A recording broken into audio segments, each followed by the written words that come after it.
Today is the 18th Sunday of the ordinary time year C. And today I want to meditate on the theme from the readings of today, the theme rising above material things. In the normal Nigerian palace, among the youths, somebody would say, people normally say, money is not everything. And then our youth will say, when you do that thing, meaning who said that? So for people, money is everything. In the current generation now, people believe that money is everything, and that's why they will always ask, who said that thing?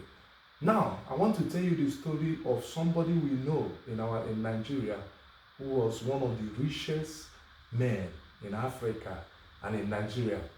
And that person is MKO Abiola. The story of MKO Abiola has it that the man Abiola was a very rich man. He began as a poor man, and through the wife, Simbiat Abiola, who came from a very rich family, connected him and supported him and made him what he was. He became so rich that it was said that he invited people every day, almost all the time, for party. And once you come to visit him asking for help, it was said that Abiola will sign a blank check to people to write any amount they want, and they will go to the bank to withdraw. So he was so rich. But something happened to him on the 10th of November 1992. Abiola, in spite of the whole wealth he had, in spite of the money he had, he could not save his wife from dying. His wife, who helped him, whom he had loved so much, Simbiat Abiola, died in the midst of doctors from all over the world, doctors, great doctors, anywhere. Abiola was ready to spend so much, to spend his fortune on his wife, Simbiat, in order to see that he lives. She lives, but unfortunately, the money he had could not save the wife. So, that answers the question. Money also points to the fact that money is not everything. And that is what we see in the first reading of today from the book of Ecclesiastes, chapter 1, verse 2, and then chapter 2, verses 21 to 23. The writer of that book, which is also known as Coherent, a gathering of people. This book was around the year 220 BC. It was said it was a time of flourishing economic activity, and there were so many economic growth, and people were doing businesses, and a lot of progress in economy, and people were, because of those experience, the writer, seeing everything people were doing with the wealth and everything, people were comfortable. In spite of all the comfort, in spite of the material gain at that point in time, he saw the vanity of money. He saw the vanity of life, and that's why he wrote to this book to the people of his time. He said, vanity upon vanity, all is vanity. And that is the refrain of today's first reading. So, all is vanity. And that's in the second reading of today, from Colossians chapter 3, from verse 1 to 5, and then from verses 9 to 11. St. Paul, advising the Colossians, says that we must rise, keep our focus on things that are above. We must keep our focus on things that are above, meaning that we must rise beyond heavenly things.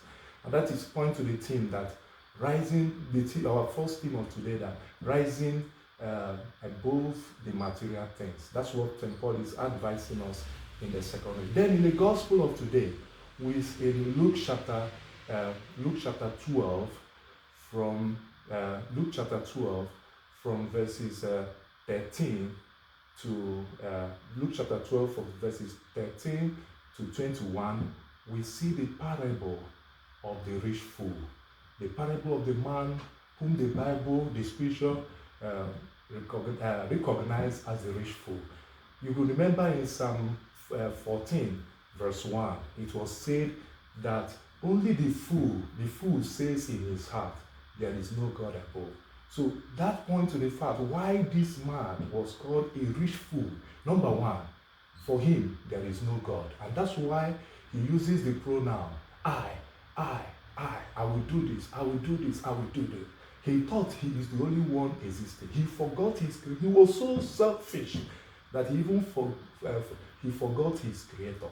So he says in his heart, there is no God. And that's why he was planning how he's going to live forever, forgetting that God owns his life. And then when someone feels there is no God, even death for that person, the person would not believe in death. So, and that's why he ended up the way. So he is selfish. So in conclusion, rising above material things involves four things. Number one, it involves contentment. We must be contented with what we have. Even when we have many, we have too much. Contentment. It also involves selflessness. We must be selfless. Being selfless is when you are contented and you are now selfless. Selfless means being able to make sacrifice, being able to give up the wealth you have received from God. And the third aspect of it is also fulfillment. You have to be fulfilled. You have to be fulfilled in what you have. So that is what it means to rise above material things, rising above. And so that fulfillment brings satisfaction. In fact, my spiritual director, one of my spiritual directors, Father James Dr. James Okafor, once told us in our spiritual, he said that the joy of having increases by having. You can never have enough. And that's why we are called to rise above material things, to be contented with what we have, to be fulfilled, to be selfless, to be able to share what we have to others. That is what we are called today. And then also, one of my spiritual directors also once said that, Father Chinedu Achose once said, he said, nothing can satisfy a man whom God does not satisfy.